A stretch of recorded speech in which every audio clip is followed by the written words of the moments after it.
جنت کی ایک ایسی خاص اور حسین و جمیل سواری جس کی رفتار بجلی سے بھی کئی زیادہ تیز تھی۔ اس خاص سواری کو اللہ تبارک و تعالیٰ نے کائنات کے سب سے خاص اور محبوب ترین ذات کے لیے تخلیق فرمایا تھا۔ پیارے دوستوں، اس خاص سواری کا نام براق ہے۔ اس خاص سواری کو کائنات کے سب سے خاص سفر کے لیے استعمال کیا گیا، اور وہ خاص سفر اللہ تبارک و تعالیٰ اور اللہ تبارک و تعالیٰ کے خاص رسول کی ملاقات تھی۔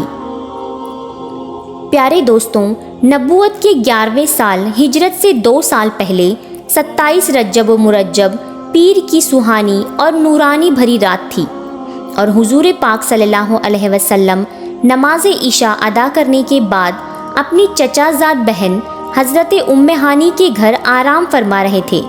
یہ وہ خوش نصیب اور سہانی رات تھی جس رات کو اللہ تبارک و تعالیٰ نے اپنے پیارے حبیب حضرت محمد مصطفیٰ صلی اللہ علیہ وسلم سے ملنے کا ارادہ فرمایا۔ چنانچہ اس رات تمام آسمانوں کو سجایا گیا۔ اس رات اللہ تبارک و تعالیٰ نے حضرت جبرائیل علیہ السلام کو حکم فرمایا کہ جنت میں جاؤ اور وہاں سے ایک براق لو اور حضور پاک صلی اللہ علیہ وسلم کو لے آؤ۔ چنانچہ حضرت جبرائیل علیہ السلام اللہ کے حکم کے مطابق جنت میں داخل ہوئے تو حضرت جبرائیل علیہ السلام نے دیکھا کہ جنت کے اندر 40,000 خوبصورت براق کھڑے ہیں۔ ان میں سے ہر ایک کا حسن ہر ایک دوسرے سے بڑھ کر تھا۔ اس وقت حضرت جبرائیل علیہ السلام نے ایک براق کو دیکھا جو سب سے زیادہ الگ تھا، اور وہ زار و قطار رو رہا تھا۔ تو حضرت جبرائیل علیہ السلام نے پوچھا کہ اے براق، تو کس وجہ سے رو رہا ہے؟ تو اس براق نے عرض کیا کہ جب میں نے اللہ تبارک و تعالیٰ کے محبوب حضرت محمد صلی اللہ علیہ وسلم کا نام سنا، تب سے میں ان کے عشق میں رو رہا ہوں، نہ جانے میری ملاقات ان سے کب ہوگی۔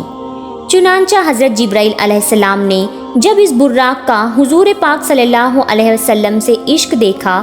تو حضرت جبرائیل علیہ السلام نے اس براق کو اپنے ساتھ لے لیا اور حضور پاک صلی اللہ علیہ وسلم کی خدمت میں حاضر ہونے کے لیے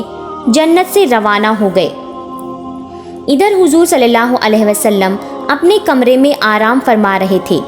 کہ اچانک سے اس کمرے کی چھت کھلی اور حضرت جبرائیل علیہ السلام نیچے تشریف لائے۔ حضرت جبرائیل علیہ السلام نے حضور پاک صلی اللہ علیہ وسلم کو حضرت ام ہانی رضی اللہ تعالی عنہا کے گھر سے مسجد حرام میں لا کر حاتم کعبہ میں لیٹا دیا۔ ابھی حضور پاک صلی اللہ علیہ وسلم حاتم کعبہ میں کروٹ کے بل لیٹے ہوئے تھے، اور آپ صلی اللہ علیہ وسلم اسی طرح نیند کی حالت میں تھے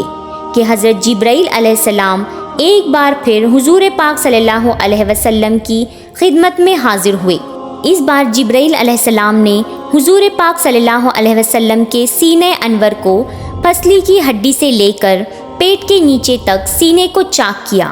اور قلب اطہر کو باہر نکال لیا۔ اس کے بعد ایمان و حکمت سے بھرا ہوا سونے کا ایک تشت یعنی تھال لایا گیا، اور حضرت جبرائیل علیہ السلام نے حضرت محمد مصطفیٰ صلی اللہ علیہ وسلم کے قلب اطہر کو آب زمزم سے غسل دیا، اور پھر قلب اطہر کو ایمان و حکمت سے بھر کر واپس اسی جگہ رکھ دیا۔ اس کے بعد حضور پاک صلی اللہ علیہ وسلم کی بارگاہ میں اس خاص سواری کو پیش کیا گیا جو جنت سے صرف حضور پاک صلی اللہ علیہ وسلم کے لیے لائی گئی تھی، جس کو براق کہا گیا ہے۔ یہ جانور گدھے سے بڑا اور کھچر سے چھوٹا تھا، اور اس جانور کا رنگ نہایت ہی سفید تھا۔ یہ براق حضور پاک صلی اللہ علیہ وسلم کی خدمت میں اس حال میں حاضر کیا گیا کہ اس پر زین کسی ہوئی تھی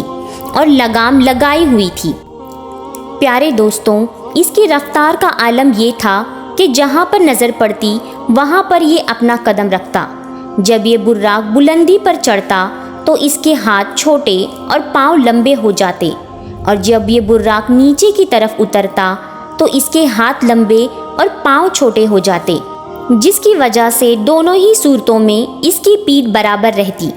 اور اس پر سواری کرنے والے کو کسی بھی قسم کی مشقت کا سامنا نہ کرنا پڑتا۔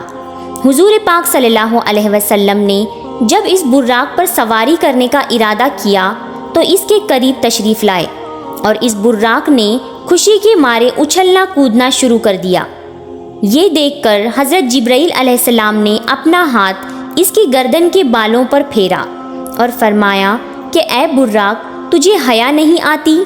خدائے عز و جل کی قسم، حضرت مصطفیٰ صلی اللہ علیہ وسلم سے زیادہ عزت اور کرامت والی کوئی ہستی تجھ پر سوار نہیں ہوئی۔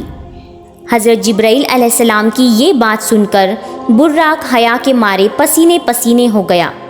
اور اچھل کود ختم کر دی اور پرسکون ہو گیا۔ پھر حضور پاک صلی اللہ علیہ وسلم اس براق پر سوار ہوئے اور بیت المقدس کی طرف روانہ ہوئے۔ پیارے دوستوں، اس نورانی سفر کے دوران حضرت جبرائیل علیہ السلام جو کہ فرشتوں کے سردار ہیں، وہ بھی حضور پاک صلی اللہ علیہ وسلم کے ہمراہ تھے۔ یہ براق بیت المقدس میں پہنچا اور وہاں پر حضور پاک صلی اللہ علیہ وسلم نے تمام نبیوں کی امامت کروائی، اور پھر اس کے بعد حضور پاک صلی اللہ علیہ وسلم نے آسمانوں کا سفر طے کیا، اور ہر آسمان پر حضور پاک صلی اللہ علیہ وسلم نے مختلف انبیاء اکرام سے ملاقات کی، اور پھر حضور پاک صلی اللہ علیہ وسلم اللہ تعالیٰ کی بارگاہ میں پہنچے اور اللہ تبارک و تعالیٰ کی ذات سے ہم کلامی کا شرف حاصل کیا، اور اللہ تبارک و تعالیٰ نے اس مقدس رات کے اندر حضور پاک صلی اللہ علیہ وسلم کو 50 نمازوں کا تحفہ عطا فرمایا، جو کہ بعد میں کم ہو کر 5 رہ گئی۔ پیارے دوستوں، اس طرح حضور پاک صلی اللہ علیہ وسلم کی ذات نے شب معراج کی رات یہ سفر طے کیا اور اللہ تبارک و تعالیٰ کی ذات سے ملاقات کا شرف حاصل کیا۔ اللہ تبارک و تعالیٰ سے دعا ہے کہ حضور پاک صلی اللہ علیہ وسلم کی پاکیزہ سنتوں کے مطابق زندگی گزارنے کی توفیق عطا فرمائے اور ان کی محبت کے اندر جینا مرنا نصیب فرمائے۔